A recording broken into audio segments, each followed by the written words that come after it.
योजना असायच्या, पण त्या शाळेसाठी असायच्या, शाळेच्या प्रगतीसाठी असायच्या, हे आम्हाला माहित होतं.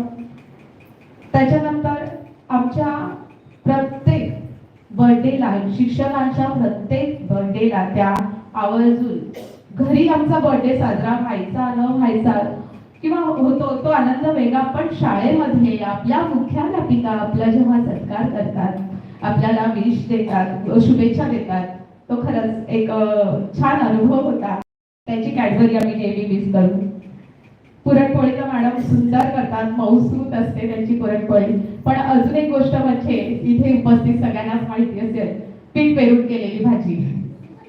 मॅडमला मी एकदाच म्हटलं, मॅडम तुम्ही ती भाजी खूप छान करता, आणि अक्षरशः दुसऱ्या दिवशी त्यांनी बाजारात जाऊन ती भाजी डब्याला घेऊन आल्या आणि मला वर्गातून बोलवून ती खायला दिल्या.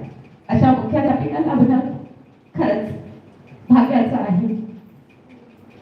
त्याचप्रमाणे दिवाळीला सर्व विद्यार्थ्यांना उत्साह वाटणारे आमच्या पत्रिका, शाळेची शिस्त, शिक्षकांनी मुलांना लाईन मध्येच सोडायचं, लाईन मध्येच मुलं विद्यार्थी घरी गेले पाहिजेत, शिक्षकांनी तिथे जिन्याच्या तिथे उभं राहिलेलं दिसलंच पाहिजे. त्या अशा अनेक शिस्त त्यांनी शाळेसाठी लावलेल्या होत्या आणि ज्या आता शाळेच्या विद्यार्थी वाढीसाठी उपयोगी पडत आहेत. तसंच आमचा बर्थडे तर मॅडमने साजरा केला, पण आमच्या मुलांचं, त्यांची 10वी असू दे, 12वी असू दे किंवा इतर त्यांचा अभ्यासक्रम असू दे, त्यामध्ये त्यांना मिळालेलं यश हे त्यांनी, म्हणजे मुलं आमची त्यांच्या इतकी परिचित नाही तरी सुद्धा त्यांना ते गिफ्ट देणार. आणि हे गिफ्ट कोणी दिलं तर पत्नी मावशीने दिलं. घरी आमची पत्नी मावशी असते, ती शाळेत पत्नी मॅडम असतात. तर अशा आईच्या जागी असणाऱ्या पत्नी मॅडम आज निवृत्त होत आहेत. आयुष्याच्या सेकंड इनिंग मध्ये त्यांनी त्यांचं आयुष्य खूप एन्जॉय करावं. सेकंड इनिंग त्यांना सुख समृद्धीची, आनंदाची, निरोगी जाऊ ही सदिच्छा व्यक्त करते आणि माझे 2 शब्द संपवते. धन्यवाद. पुन्हा एकदा मॅडमची माफी मागते. आदरणीय नालावडे मॅडम आपलं मनोगत व्यक्त करत आहे.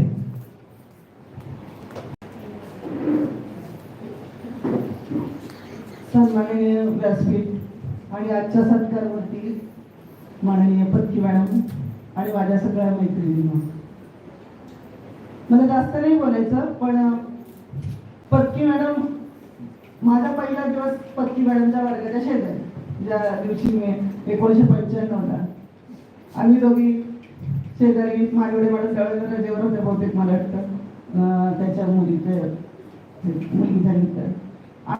आणि मला अजूनही तो मुलगा आठवतो, निवृत्ती आव्हाड नावाचा मुलगा होता, खूप मस्तीखोर. आणि मी शिकवायला घेतलो,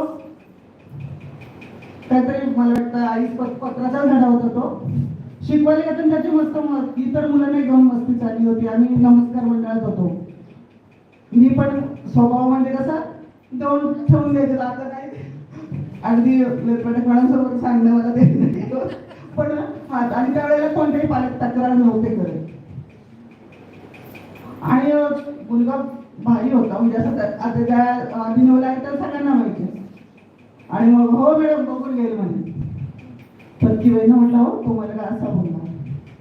पण मैत्रीण मला नाही माहित काय, पहिला दिवस होता, काहीच नातं नव्हतं तोपर्यंत. पण पत्की बाईने कधी कधी लगेच एखादं म्हणजे दुसऱ्याशी भाऊ शाळेत घेऊन असं कसं पहिला दिवस आहे तुमचा.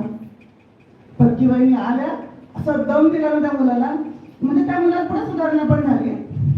पण या मुलांसाठी ही गोष्ट लागते. आणि मला एखादी कोणती म्हणजे कोणी असते दुसरी मैत्रीण एखादी कोणती म्हटली असते कशाला असं केलं, पत्की बाईने सांगितलं अशा मुलांना असंच पाहिजे, अशीच शिक्षिका पाहिजे. का त्यावेळेला आमच्याकडे आधारवाडीची वगैरे मुलं असायची, बरीचशी मस्तीखोर वगैरे अशी असायची.